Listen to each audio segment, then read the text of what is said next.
There we go. Hey, everybody. Welcome back to Chapter 9 of our Meet the Honors faculty. My name's Craig Nakashian. I'm the Dean of the Honors College here at Texas A&M University-Texarkana. And today I am very excited to be joined by my colleague and friend, Sarah Krishna, who's an instructor of mathematics here at A&M. And so we'll start as we do with all of our all of our opportunities here with just a very straightforward question. Basically, tell us, essentially a bit about yourself, how you came to A&M, and there you go. Well, I am born and raised in Texarkana. I was born here. I went to school here. The first job I had here was tutoring students in math in 2011. And I taught my first class here in the spring of 2013 in the conference room on the first floor of the Skit building. Oh wow. Uh, yes, yes, I Okay. did. And I think I had four students in that class. But I taught that before I taught high school. So I started teaching high school in that fall of 13 and then continued to adjunct here. Taught high school for a little bit, got my master's degree, started teaching some dual credit, continued adjuncting here, and then eventually came back here in 2018 in another role and then became full-time faculty in January of 22. Okay. So Yeah, I know. quite the A little brief of I've been here for a minute. not quite as long as me. Not as an employee. You're here a little bit No, longer. as a student though, I think we Yeah, came as a at the student, you same have me time. beat. Yes, yes, That is fair. yes. So that kind of leads into that next question. What got you interested in your discipline? And I suppose in that case, we'd be thinking both, mathematics and education, because you kind of, did a bit of both there. So yeah, what attracted you to it?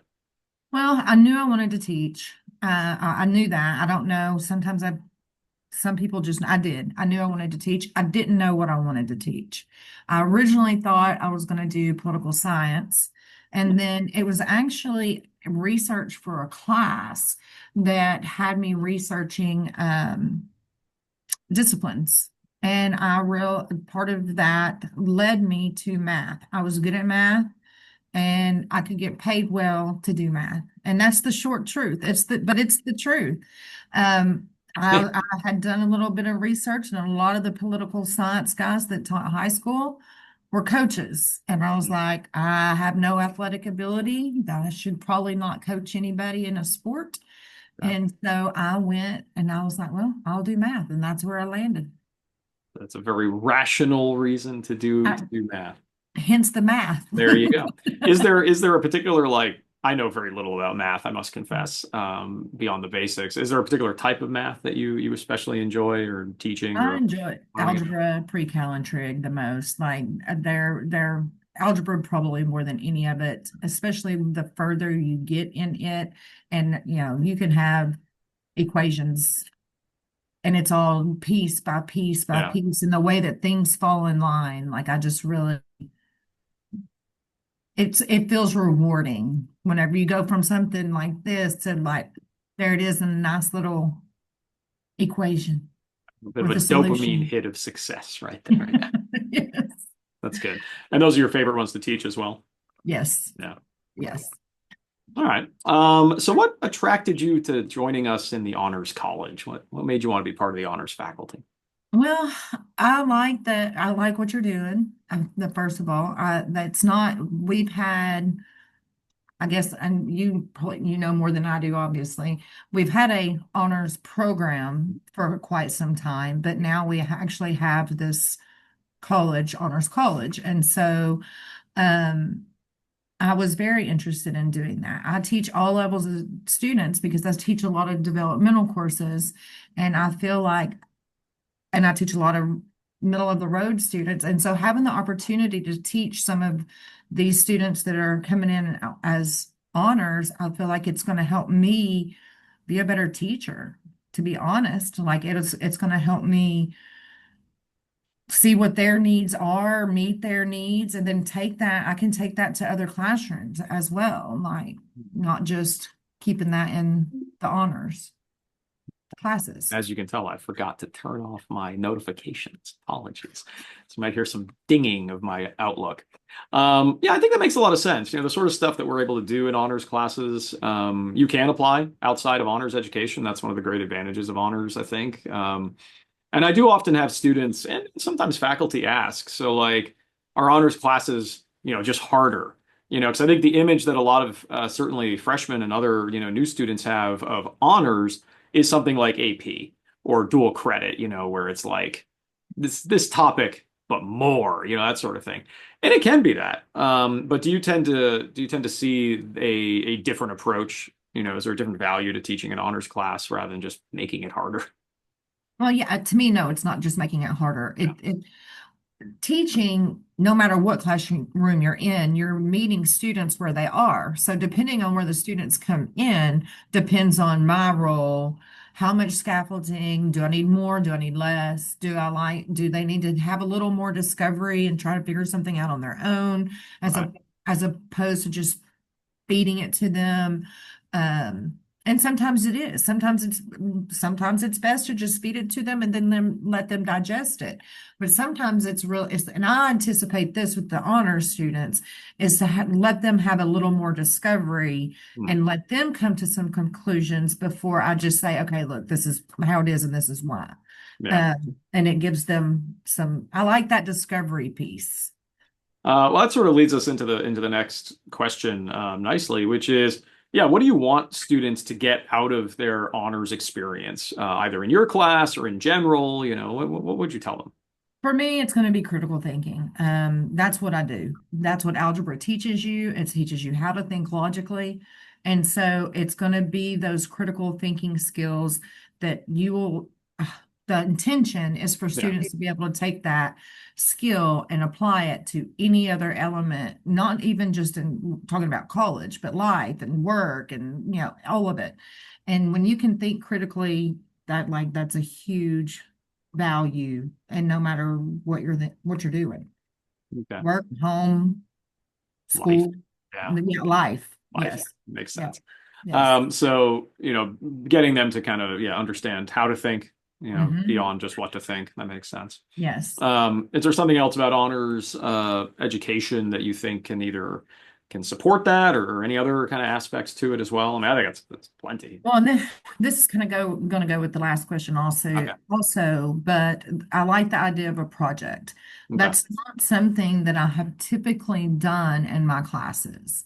And so, and this, I mean, I know that's not necessarily part of a class, but students will have options to do some sort of honors project. And I would love to do something like that as far as math Hmm. and pedagogy and those kinds of things so that I don't know, students Yeah.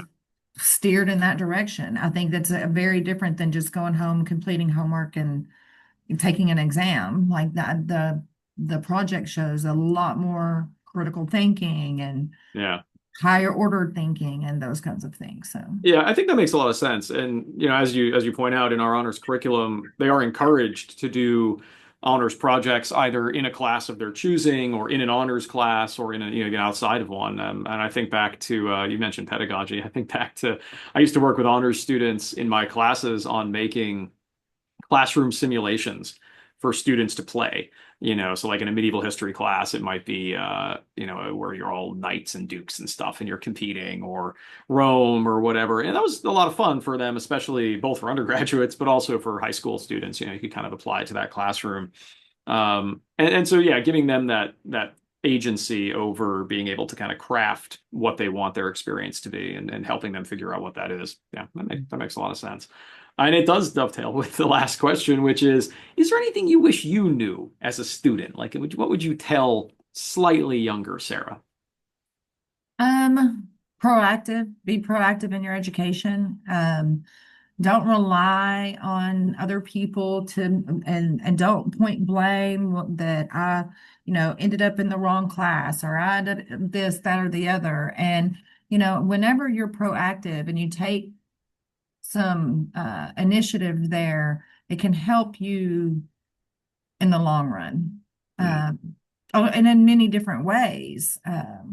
knowing what's available to you on your campus, knowing the resources that are out there. We have resources, and I'm going to use this as a plug, where we've got a clothes closet, we have a food pantry, we have counseling services available to students, tutoring services available to students, financial literacy stuff available to students. I mean, I could just go on, and knowing those things and staying current into what Yeah. those things are, that would be a big one because Yeah, of taking advantage of all of the resources and opportunities. Like we say that, and you're right, like that so many students don't, I guess, don't see that or don't value it or don't think they need it, or they do think very myopically oftentimes. Many of us do, like, oh, I'm here to go to class or I'm here to do whatever, and it's, this is what I'm interested in.